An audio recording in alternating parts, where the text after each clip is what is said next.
Olá, galerinha, tudo bem?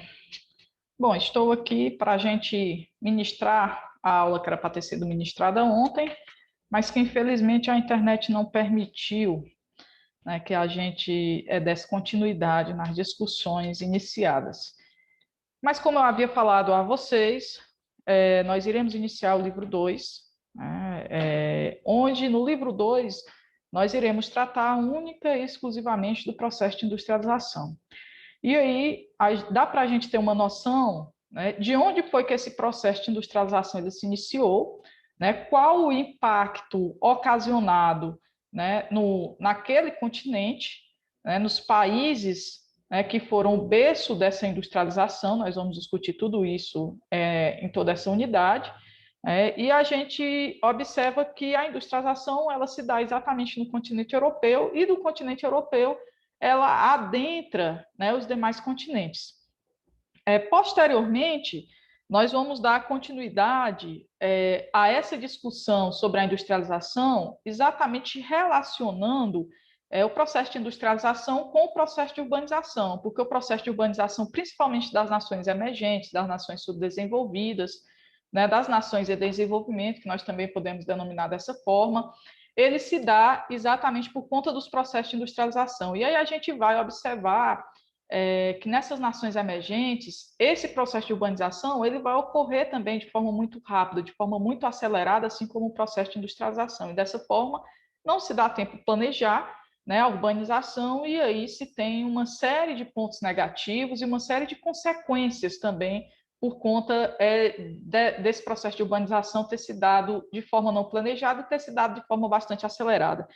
Em seguida, a gente vai também relacionar esse processo de industrialização, que ele não se dá apenas, né, na esfera urbana, ele vai também ocorrer, né, na esfera rural, ou seja, o primeiro setor da economia, ligado principalmente à agropecuária, ele também vai passar por modernização, exatamente por conta desse processo de industrialização, que ele vai ter as suas fases, e nós também vamos conhecer as fases desse processo ainda na aula de hoje.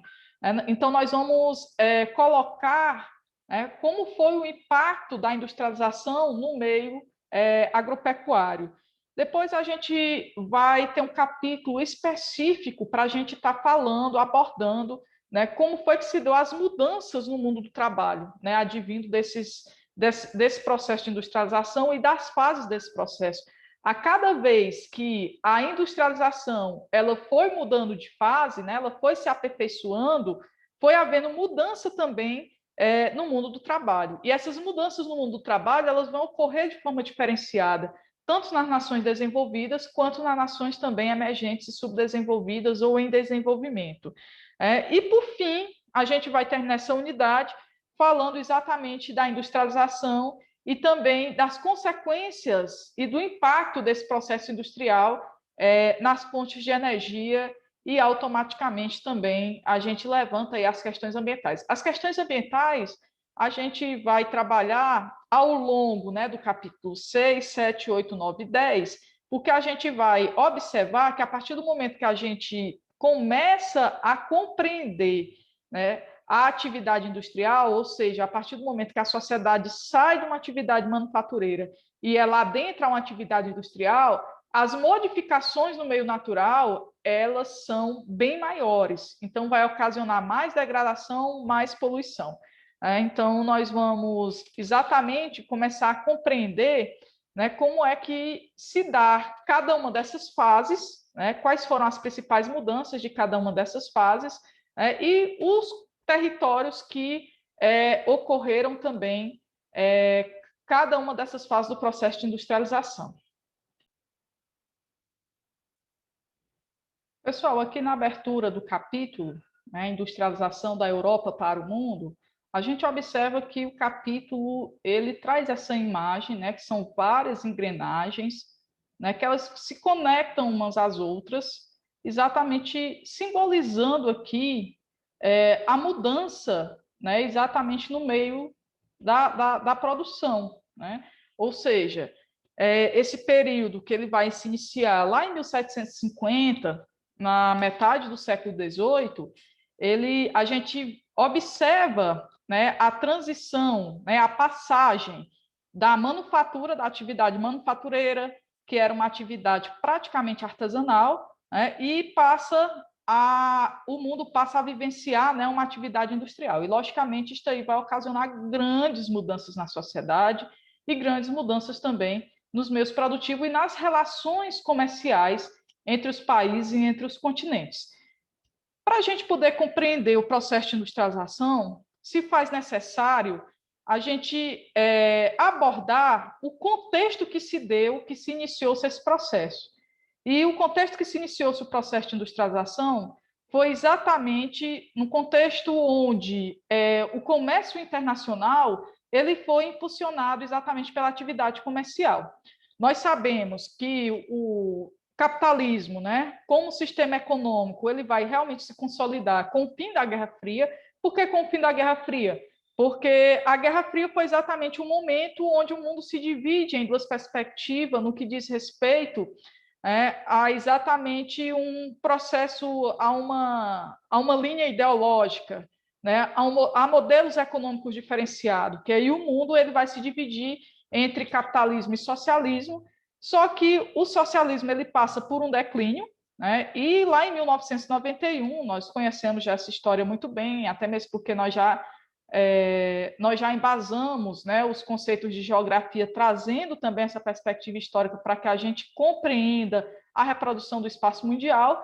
Então, com o fim da Guerra Fria, em 1991, o mundo ele passa por os países que tinham adotado o socialismo passa por um período, né, de uma economia de transição para poder adentrar numa economia de mercado, que é exatamente a economia do sistema econômico capitalista. Então, o capitalismo ele vai se consolidar realmente nesse período que nós chamamos, né, com o fim da Guerra Fria. Nós sabemos que o capitalismo comercial, e eu havia também explicado isso a vocês ontem, mas fazendo uma retrospectiva, ele vai exatamente ser bastante dinamizado no período das grandes navegações, ali no século XV. Né? E nesse período das grandes navegações, o comércio ele é impulsionado, né? E aí é impulsionado também a obtenção dos lucros.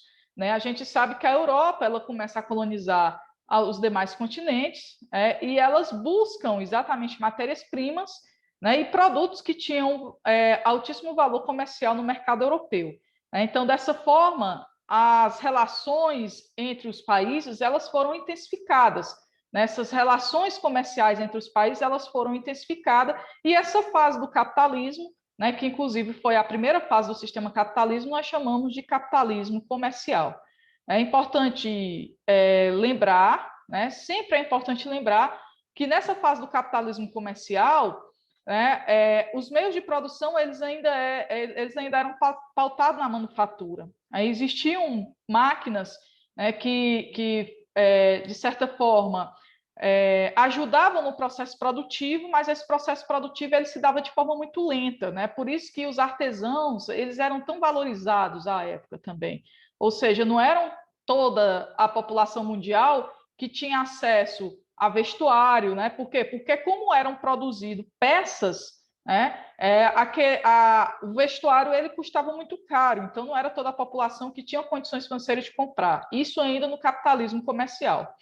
Só que aí, na segunda metade do século XVIII, a gente vai observar que o capitalismo ele vai mudar de fase. Por que ele muda de fase? Porque também o sistema produtivo ele passa por uma grande mudança. A gente sai do modelo artesanal e de manufatura e passa exatamente para um modelo industrial. Então, ou seja, começa a se produzir mais, certo? Em um curto espaço de tempo.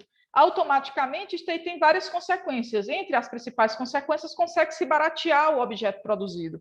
A gente sabe que a grande indústria que vai ser o símbolo desta revolução industrial, da primeira revolução industrial, vai ser a indústria têxtil.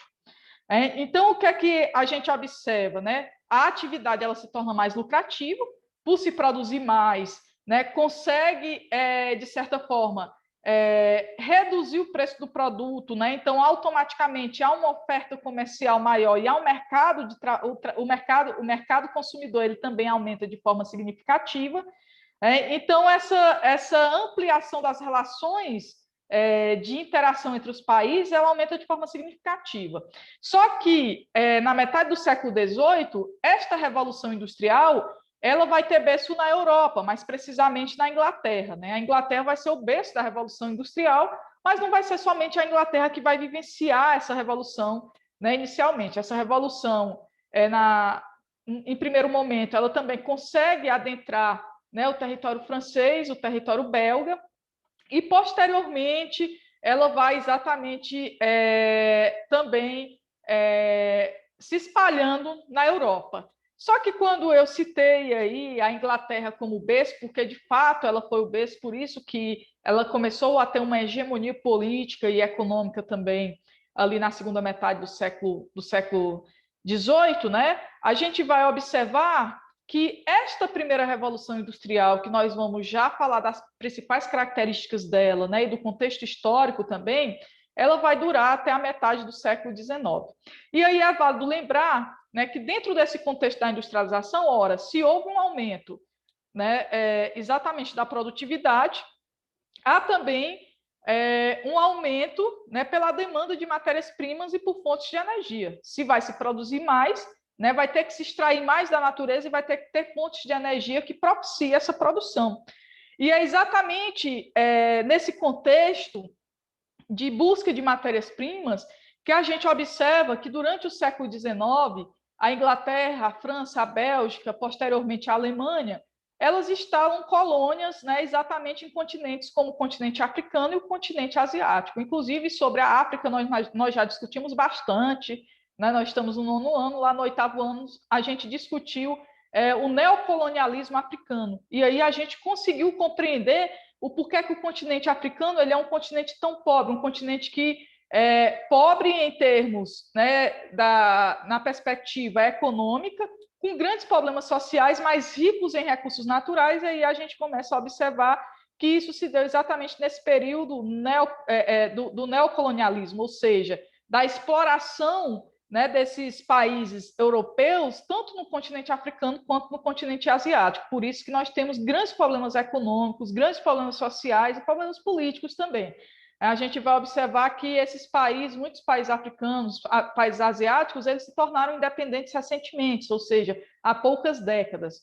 Então, essas relações intercontinentais, que mais à frente a gente vai falar de divisão internacional do trabalho, que a gente já fala de divisão internacional do trabalho, inclusive no período das grandes navegações, lá no século XV, porque a gente fala da divisão internacional do trabalho, porque a gente vai observar que vão ter países, né, que eles vão dinamizar o comércio lá na perspectiva do século XV, e eles dinamizam esse comércio exatamente explorando outros países e outros continentes.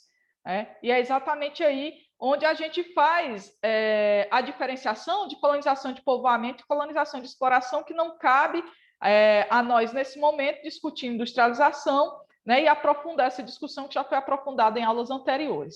Né? Então, a industrialização, para a gente poder falar da primeira revolução industrial propriamente dita, a industrialização ela transformou de forma profunda, certo, a maneira de se produzir. Ela impactou a sociedade mundial e impactou as economias mundiais.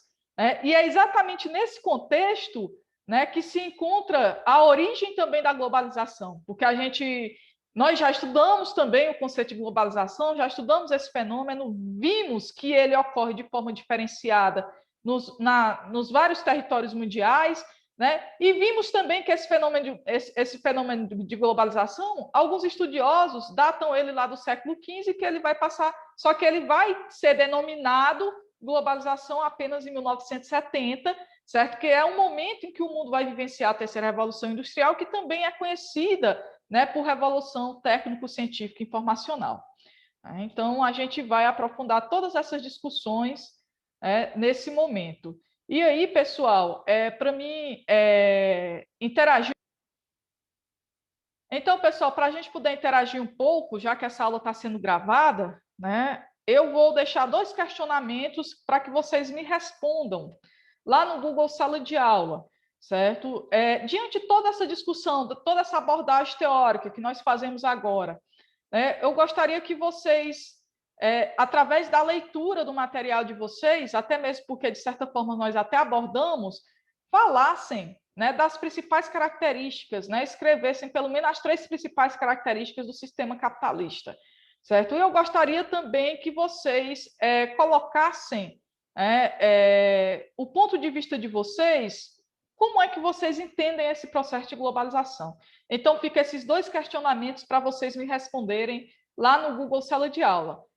Vocês vão me responder quais são as principais características do sistema capitalista, repetindo, né? E o que é que vocês entendem por globalização. E aí é importante também enfatizar, né, que desde quando o homem se tornou-se sedentário, ainda o homem vivendo de forma a se deslocar de um local para o outro, né? Ou seja, o homem nômade, a gente vai observar que vão existir também várias revoluções, né, várias descobertas que vai fazer com que o homem se fixe e se torne sedentário. Ainda na sociedade nômade, nós vamos ter a descoberta do fogo, né? O domínio, né, nem a descoberta, nós vamos ter o domínio do fogo, porque na realidade o fogo ele não passou por uma descoberta, né? O homem apenas o dominou. O fogo existia, inclusive a humanidade antes de ter o domínio do fogo, eles tinham bastante receio, né, dos raios.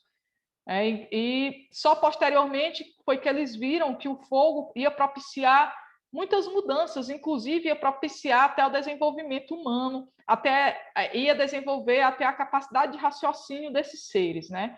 Então, com o domínio do fogo, mudou-se tudo. As carnes de caça, elas não apodreciam mais rapidamente, porque eles assavam e ali tinham uma maior durabilidade. Então, os vegetais eles mudavam de gosto, porque eles passaram a ser cozidos, certo? O corpo humano ele começou a absorver melhor, né, os nutrientes. Então, os organismos humanos também eles começaram a ter uma maior reserva de energia, né? O cérebro humano cresceu e automaticamente aumentou aí a capacidade de raciocínio. Então, o domínio do fogo, né, ou a descoberta do fogo, como assim alguns queiram chamar, mudou de forma significativa, né, a sociedade humana. E aí, pessoal, é importante também elencar que esse domínio do fogo ele vai exatamente repercutir posteriormente. Por exemplo, com a revolução, com a primeira revolução industrial, nós vamos ter o uso de máquinas a vapor. Né? E essas máquinas a vapor, elas só funcionavam exatamente pela queima do carvão mineral. Né? Então, a gente começou já a aproveitar, né, essas fontes de energia, né, que elas só foram possíveis ser utilizadas exatamente por um momento anterior, né, que se deu lá o domínio do fogo. Né? Então, a gente observa que, após essa revolução industrial, né, com o uso da máquina a vapor abastecida pela queima do carvão mineral, houve mudanças profundas, não somente no meio de produção, né, mas houve mudanças profundas também nas relações sociais. Né, porque se existia a atividade industrial, existiam os donos, né, dessas indústrias, desses meios de produção, e existia um grande quantitativo de pessoas que vendiam a sua mão de obra. Então, nós tivemos aí também uma mudança nas relações sociais, onde a gente vai ter aí o proletariado, que é exatamente os donos de meio, aliás, os donos da mão de obra, né, aqueles que vão trabalhar para poder assegurar a sua sobrevivência, e nós vamos ter os burgueses, né, a burguesia, que são exatamente os donos dos meios de produção. Certo, pessoal? Então, esse proletariado, né, quem vende a sua mão de obra para poder tentar se manter, tentar se alimentar, né, eles, inicialmente, lá no século XVIII, eles tinham sua mão de obra como uma fonte de exploração e obtenção do lucro, né, para os donos do meio de produção. Né? Nós também chamamos o proletariado de classe operária, né, que naquele momento viviam em condições precárias, enquanto uma minoria detentora dos meios de produção, né, que eram os proprietários das indústrias, se beneficiavam com grandes lucros. Então, as desigualdades sociais eram bastante significativas, eram muito grandes à época. E aí essa classe operária ela foi se organizando, né, e foi reivindicando melhores condições de trabalho, certas reduções das jornadas, e aí a classe operária chega a algumas conquistas, mas essas conquistas elas não se dão de graça, elas se dão em torno, né, de muitas lutas. Mas a gente vai falar isso um pouco mais à frente. Vamos aqui caracterizar a primeira Revolução Industrial. A primeira Revolução Industrial, como eu disse a vocês, ela tem o berço na Inglaterra, ela se inicia na Inglaterra no final do século XVIII. A primeira Revolução Industrial, ela se estende até a metade do século XIX, ou seja, a gente vai ter um século de Revolução Industrial, e é primordial que a gente compreenda isso para a gente observar que a Europa ela vivenciou um século de Revolução Industrial. Então, ou seja, houve mudanças no meio geográfico, houve mudanças na sociedade, mas eles tiveram um século para poder também se adequar a essas mudanças, né, para poder planejar, inclusive, as consequências negativas e corrigir as consequências negativas dessas mudanças ocasionadas por esse processo industrial. E essa primeira revolução industrial também ela representou um salto no desenvolvimento tecnológico. A gente, mais uma vez eu repito, a gente teve aí a passagem da manufatura, né, ou seja, de um sistema praticamente artesanal, né, com o uso de poucas ferramentas, para o sistema fabril. Nós podemos também mencionar que o modo de produzir ele se tornou-se mecanizado, né, e as relações de trabalho, a gente começou a ver que ela se dividiu entre proprietários e operários. Né? Automaticamente, a oferta de mercadorias ela aumenta de forma significativa e automaticamente se tem oferta de mercadoria, se tem também mercado consumidor, né? Porque não se tem oferta de mercadoria sem mercado consumidor. Né? Então, nesse primeiro momento, nessa primeira revolução industrial, a gente observa não somente essa mudança da passagem, né, da manufatura para o sistema fabril, mas nós podemos citar também a evolução dos meios de transporte, entre eles nós podemos citar a máquina a vapor, né, a utilização do carvão mineral, né, como fonte de energia, e a invenção da locomotiva. Né? Então, a gente observa aí que essa revolução industrial ela não muda só os sistemas produtivos, mas ela também vai impactar, né, nas redes de transporte. A segunda revolução industrial, pessoal, já que eu disse a vocês que a primeira revolução industrial ela vai pegar já exatamente ali da metade ao final do século XVIII até a metade do século XIX, então na metade do século XIX nós vivenciamos a segunda revolução industrial. E nós vamos ter também mudanças, né, mudanças significativas, e a principal mudança é que a segunda revolução industrial ela se torna mais abrangente. Né, ela se torna mais abrangente porque ela se expande, além dela se expandir dentro da Europa, ela também se expande para o Japão e para os Estados Unidos. E aí nós vamos ter o surgimento de ramos industriais como o petroquímico, como o siderúrgico, como o automobilístico. Nós vamos ter nesse período também a invenção do telégrafo, né? E mais tarde, lá na década de 70, mais precisamente em 1876, né? A gente está falando aqui de 1876, a gente vai ter a invenção do telefone.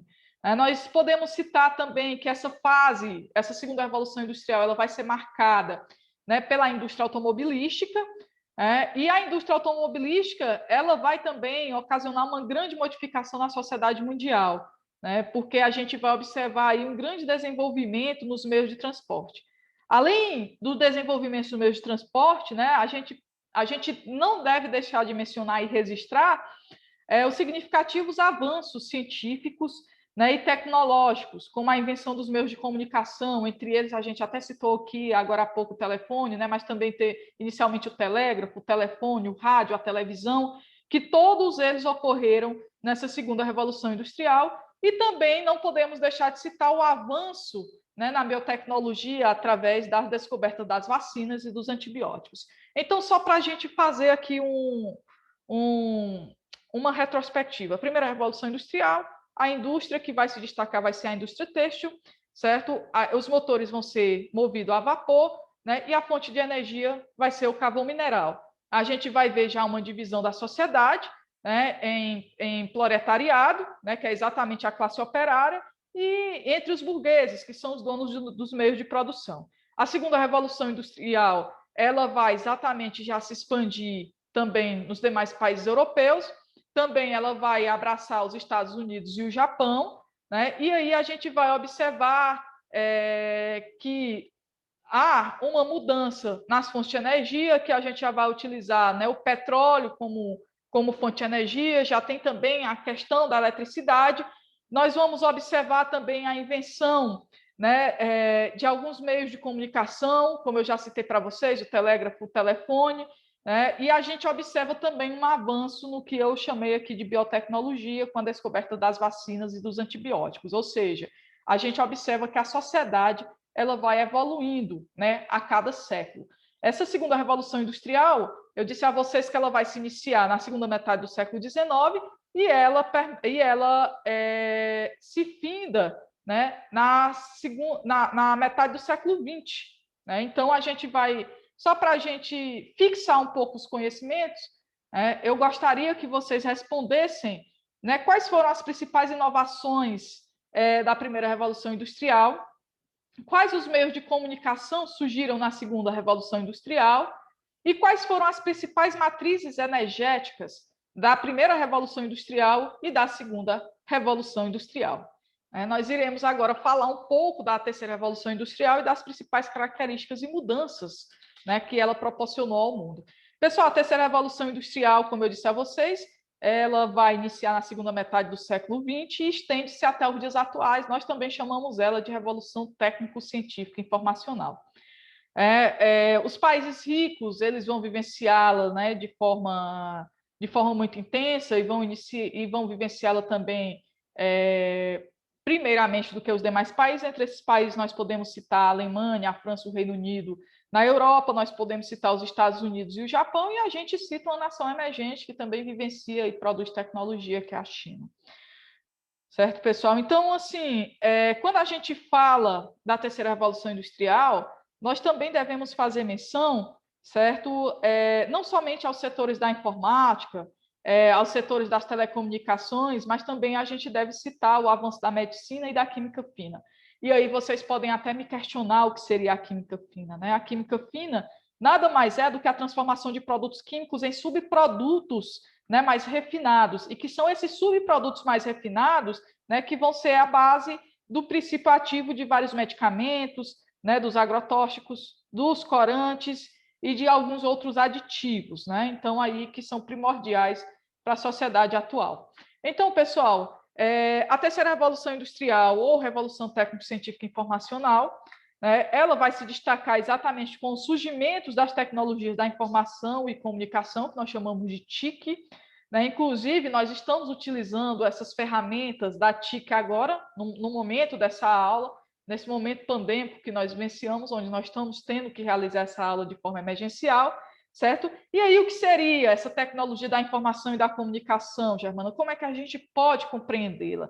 Né? Nós podemos entendê-la, né, como um conjunto de recursos tecnológicos utilizado de maneira integrada, visando um objetivo comum, como a automoção das indústrias, né, visando também, certo, o gerenciamento das informações no comércio, a educação à distância ou a educação remota, a divulgação simultânea de notícias e informações, possibilitando, assim, a comunicação em tempo real, né, de pessoas, né, em qualquer lugar do planeta. Né? Hoje a gente se comunica em tempo real, hoje as notícias, é por isso que a gente recebe um leque tão grande de informações que, inclusive, a gente tem que filtrar aquelas informações que nos interessam, né? Porque são muitas informações que chegam, então a gente tem que fazer esse filtro das informações que nos interessam, exatamente por conta dessa possibilidade que foi ofertada pela terceira revolução técnico-científica, certo?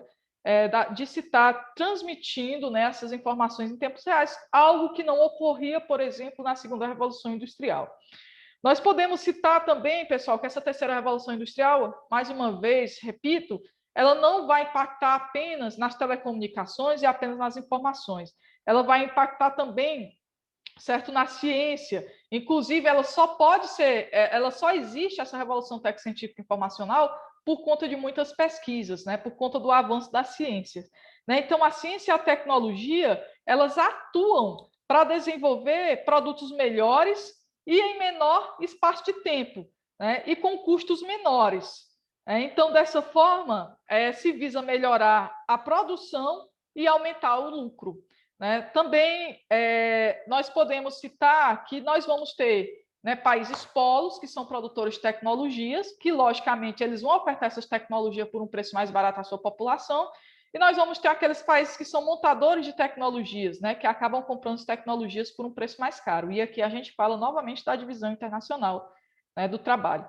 E aí, pessoal, a gente tem os tecnopolos. Isso não quer dizer, por exemplo, Germana, o Brasil é um país que produz tecnologia, nós produzimos algumas tecnologias, nós não produzimos tecnologias da informação, mas nós, por exemplo, a gente pode citar aqui um tecnopolo brasileiro que é São José dos Campos, que é uma cidade que fica no interior do estado de São Paulo, certo? E a cidade abriga nada mais, nada menos do que a Embraer. O que é a Embraer? É a empresa brasileira de aeronáutica, que é fabricante, né, de aviões e que se beneficia da mão de obra e do desenvolvimento científico de um centro universitário de engenharia aeronáutica que é instalado também em São José dos Campos, que é o ITA.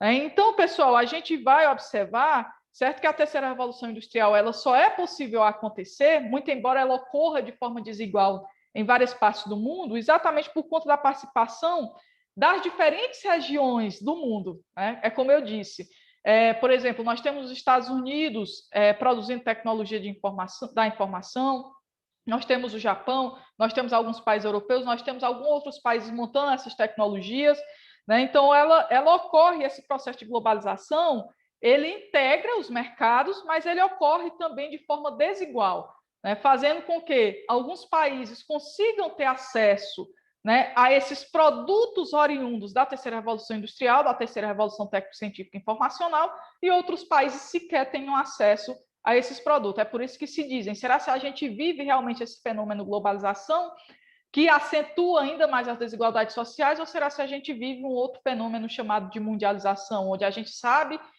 que essas tecnologias existem, mas que nem toda a população mundial tem acesso? Né? Então, pessoal, essa aula eu findo por aqui. Vão se lembrando que vai ter presença na aula quem, né, conseguir responder as indagações que eu deixei ao longo da aula. Né? Eu deixei aí 5 indagações, 5 questõezinhas para vocês responderem, né? E até a próxima aula e tchau.